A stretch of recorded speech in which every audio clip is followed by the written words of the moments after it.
Got a WhatsApp message there off a chap that I've got friendly with over the last while, and I'm just helping him with his business, right? And he said to me, he had me thinking, oh, Jesus day, you know. Let me read out what he said. Joe, if you could go back in time and tell yourself just one thing when you started out in business, what would it be?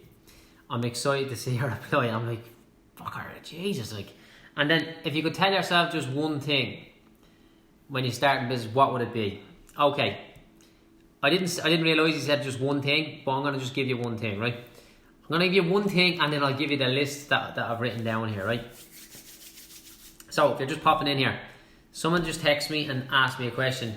Joe, if you could go back in time and tell yourself just one thing when you started out in business, what would it be? I'm excited to see your reply. Do not make the mistake of making people wrong just so you can be right. If that was that one thing, if there's been one game changer for me, it's that. Do not think that someone needs to be wrong just so you can be right. That's simple as that. You know, people make the mistake of trying to be, yeah, but this, yeah, but that. That's basically making somebody wrong so you can be right. I find that I get my way with a lot of people, because if they want to say it's black and I think it's white, fine, I don't care. It's black then, you know. If they need me to see some kind of black shade in a white skirting board in order for them to want to do business with me, fine. They can be fucking pink for all I care. I don't give two shits. If they want it to be black, they want to be black. I don't care. If they want it to be green, it can be green. I do not make people wrong just so that I can stick to my version of what right is. And sometimes people are both people. Like if two people go to court, both of them think they're right. That's why they're in court, you know. But I wrote down four things. In addition to that if I was going back to tell my older self, give my older self a bit of advice, this is what it would be. Respect. So let's just say I'm 35 years old now. So if I'm sitting across the room from my 21-year-old self, my 20-year-old self, right? This would be the one thing. Respect, Joe, respect your uniqueness. Because I was mad for working, and even what I'm thinking now is like I went away for my 24th birthday, myself and my missus. And I had people ringing my phone because I was trying to buy a house off them while I was away. 21 years old, 20 gone on 21, buying a house. It's about my 5th or 6th house, 4th or 5th house, whatever, 4th or 5th or 6th, I don't know, right? 18, 19, 20, 21, so it was about my 5th house. And I was trying to be like everybody else whilst I had this going on, and I didn't respect my uniqueness. Simple as that. I just didn't respect my uniqueness. So that's number one. Respect, and this is like, you know, anybody can take this on board. Respect your uniqueness. The second thing that I would be saying to myself is, Joe, get a positive influence in your life right now. Kind of lacking that I was at an early part of till I got to a very fucking old adult, to be honest. Till I became an adult, I was lacking a positive influence. Now, don't get me wrong, family was around and all that, but they didn't know how to deal with me. Do you know what I'm saying? So I could have done with getting a positive influence, because, and this is the third one there, do not make the mistake of thinking you can make it just by working. So the mistake I made was, you know, early on was I thought I could just keep working. I just work. Positive influence, different perspective, different way of thinking. Pull your way of thinking up, make it bigger, you know. And the fourth one, because I was brought up, whatever you fucking say nothing. Where are you, son? Don't open your mouth, say nothing, you know. That's the way my old lad brought me up. Whatever you say nothing. Whatever you see, you say nothing. Whatever happened, didn't happen. It's nothing got to do with you. Shut your mouth. If you seen it, you didn't say it. That was just the way it was, right? And he always told me, never tell anybody your business. I'm like, okay. But nowadays I make a lot of money and I create a lot of opportunities for myself by just basically telling everybody my business all the time. Never keep your business to yourself. Tell your business to everybody at every opportunity. So we'll just flick back there. Number one, never make the mistake of thinking you have to make somebody wrong just so you can be right. That's it, you know. I'm in here, like, the missus will be coming in, she'll be asking, like, yeah, whatever. Of course, darling. Don't be keep saying that to me. Okay, darling. Right. Disagreeing with people gets you absolutely nowhere. Agreeing with people gets you everything you want. Trust me on that, right? Disagreeing with people will get you nowhere. Agreeing with people will get you every single thing you want. Even it happened there the other day when I was in the hospital. We had to bring Ari in to get a blood test. She's like 3 weeks old. And they couldn't get it done right the first time, so it was a bit traumatic for her. And I brought her in, said, there's no fucking blood test here.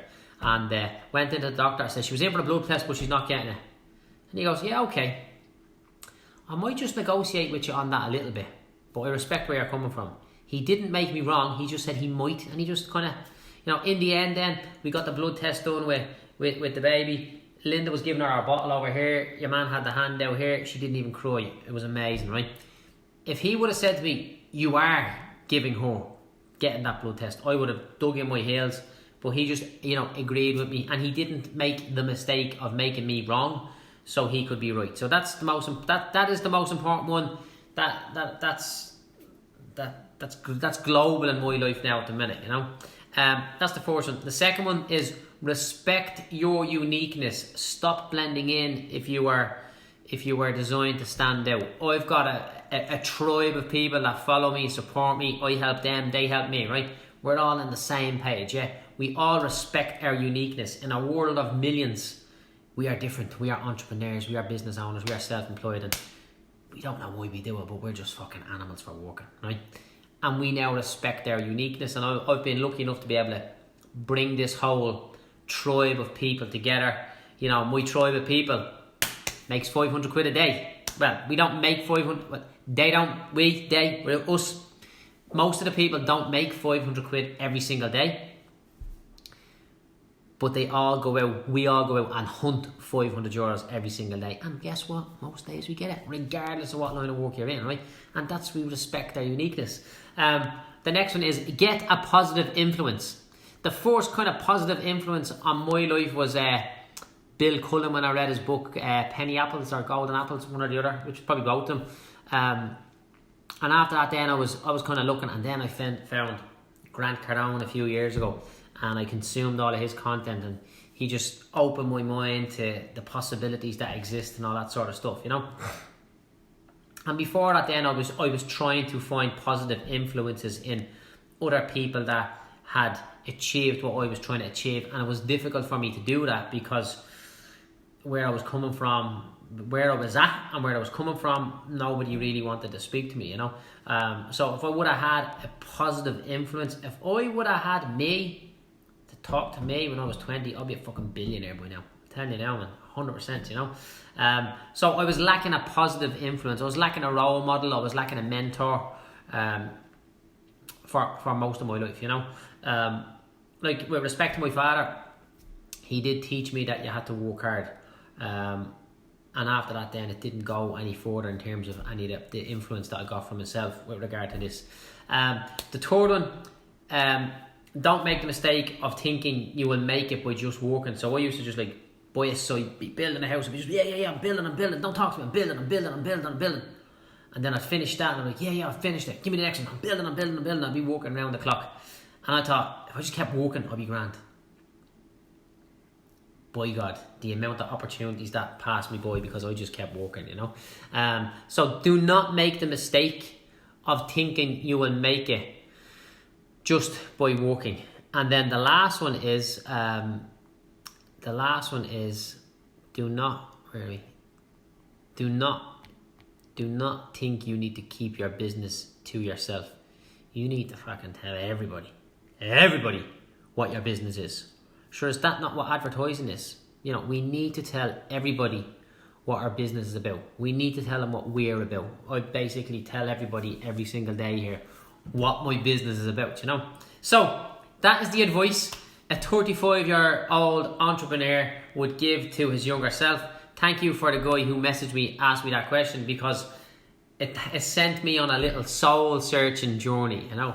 And I was just going around like, thinking, like, what would I do, you know? And my first instance was, now actually, I'll tell you something else. It would be a good video for me, for my 45-year-old self, or for my 50-year-old self, to give my 35-year-old self some advice, right? Because I think too small. It wrecks my head. I don't have the balls to think bigger, and it's just fucking driving me mad. I know if I just had the balls to think bigger, I would do more. And you know, I'm doing a lot, and people say, well, I'm doing a lot by people's standards, but I'm not doing that much by my standard. I know I can do far more, you know, and I'm just trying to pluck up the courage, to be honest, to think bigger. I'm just writing goals down, and we're hitting them, and I'm just like, one day I'm just gonna wake up and I'm gonna be like, yeah, fuck that, no more small time thinking, and I'm gonna hit the jackpot. And my question that I will be asking to myself is, why didn't you do this years ago? So I know it, I can see it. Yeah, it's just something happened today.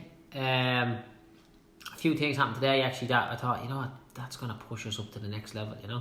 And I've got a big thing written on the board in my office now saying, do this, and this, and then no more small time thinking, because I believe I'm holding myself back at this stage, you know. So guys, thank you for watching. I just wanted to share the advice a 35-year-old entrepreneur would give to his younger self. If you want to take a piece of that and put that to good use, I will be forever grateful. If you got any questions about business, send me a message. I'm here to help, you know. I get a great buzz out of just talking business with people. I was just like, she'd be like, go in and clean that house, or do this, or I have to do this, you got the baby, yeah, no problem. And I was just like, sitting there looking at a baby asleep now, and I'm like just talking on the phone to people about business, because that's my thing. Some people like to talk about football, I like to talk about business. That's my gig. That is my gig. So I will leave that with yourself, people. Thank you very much for watching.